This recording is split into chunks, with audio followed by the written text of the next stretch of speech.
பழைய சாதத்தில் நீரிழிவு, புற்றுநோய், பேறுகால பாதிப்புகளை தடுக்கும் ஆற்றல் போன்றவை மறைந்திருப்பது சென்னை ஸ்டான்லி மருத்துவமனை நடத்திய ஆய்வில் உறுதிப்படுத்தப்பட்டுள்ளது. இதையடுத்து பழைய சாதத்தின் பயன்பாட்டினை ஊக்குவிக்கும் விழிப்புணர்வு நிகழ்ச்சிகள் நடத்தப்பட்டு வருகின்றன.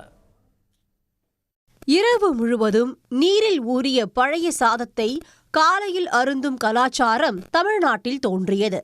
ஆனால் மேற்கத்திய மற்றும் துரித உணவுகளின் தாக்கத்தால் பழைய சாதத்தின் பயன்பாடு அருகிவிட்டது. இந்நிலையில் பழைய சாதத்தில் நீரிழிவு, புற்றுநோய், இரத்த சோகை, உயர் இரத்த அழுத்தம், ஜீரண பிரச்சினைகள், பேறுகால பாதிப்புகள் உட்பட சுமார் 200 நோய்கள் மற்றும் குறைபாடுகளை தடுக்கும் ஆற்றல் அடங்கியிருப்பது சென்னை ஸ்டான்லி மருத்துவமனையின் இரைப்பை, குடல் மற்றும் கல்லீரல் மாற்று அறுவை சிகிச்சை பிரிவு மருத்துவர்கள் நடத்திய ஆய்வில் உறுதி செய்யப்பட்டுள்ளது. இதய அறுவை, உடல் உறுப்பு மாற்று அறுவை சிகிச்சைகளின் போது உடலுக்கு தேவையான வைட்டமின்களை மீட்டு தர பழைய சோறு முக்கிய பங்காற்றுவதும் ஆய்வில் நிரூபிக்கப்பட்டுள்ளது. அனைத்து வியாதிகளுக்கும் இது மிக சிறந்த மருத்துவ உணவாக இருக்கிறது. கிரான்ஸ் டிசீஸுக்கு ஆல்மோஸ்ட் 100% இது சிறந்த தீர்வை அளிக்கிறது. ஜிஆர்டி நெஞ்சரிச்சல், மலச்சிக்கல், கேஸ்ட்ரைட்டிஸ் என்கிற வயிற்று புண்கள், வயிற்று பொறுமல், ஐபிஎஸ் குடல் வளர்ச்சி போன்ற வியாதிகளுக்கு ஆல்மோஸ்ட் 100% இது தீர்வாக அமைகிறது.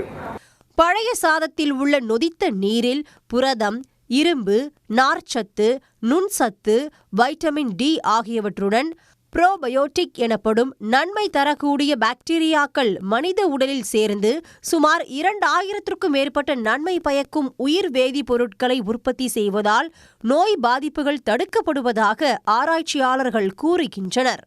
இந்த நுண்ணுயிரிகள் வினைபுரியும் போது நமக்கு தேவையான விட்டமின்களை உற்பத்தி செய்கிறது. ஹார்மோன்களை கூட்டியோ குறைத்தோ சமநிலையை மெயின்டைன் பண்ணுகிறது. அது மட்டுமின்றி இது பல காரணிகளை உற்பத்தி செய்கிறது. அதாவது ஆன்டி ஆக்சிடென்ட்ஸ் பழுது நீக்கும் பொருட்கள், ஆன்டி இன்ஃப்ளமேட்டரி காயங்களை குணமாக்கக்கூடிய பொருட்கள், ஆன்டி கேன்சரை குணப்படுத்தக்கூடிய பொருட்கள், கார்டியோ ப்ரொடெக்டிவ், நியூரோ ப்ரொடெக்டிவ் போன்ற, அதாவது இருதயத்தை பாதுகாக்கக்கூடிய, மூளையை பாதுகாக்கக்கூடிய போன்ற காரணிகளை இது உற்பத்தி செய்கிறது. இது மட்டுமின்றி நுண்ணுயிர் எதிர்ப்பிகள், அதாவது ஆன்டிபயோட்டிக்ஸ் இவை உற்பத்தி செய்வதால் கெட்டுப்போன பாக்டீரியாக்களோ மற்ற வைரஸ் போன்ற வியாதிகளோ நம்மளை அணுகுவதில்லை. பழைய சோறு மட்டும் சாப்பிட்டு வரும்போது நம்மளை உடலை நன்றாக மெயின்டைன் பண்ணுறது. உடல் எடையை குறைக்கவும் பழைய சாதம் அருமருந்து என்கிறார்கள் வல்லுநர்கள்.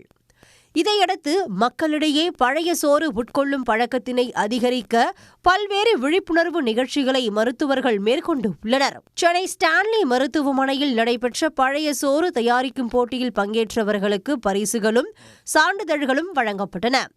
நூற்றுக்கணக்கான நோய்களுக்கு தீர்வாக இருப்பதால் தமிழ்நாட்டின் பாரம்பரிய உணவான பழைய சோறு தற்போது கடல் கடந்து பல்வேறு வெளிநாடுகளிலும் புகழ்பெற்று வருகிறது. சன் நியூஸ் செய்திகளுக்காக திருவொற்றியூரில் இருந்து மணிவர்மன். உடனுக்குடன் செய்திகளை தெரிந்து கொள்ள சன் நியூஸ் பெல் ஐகானை கிளிக் பண்ணுங்க.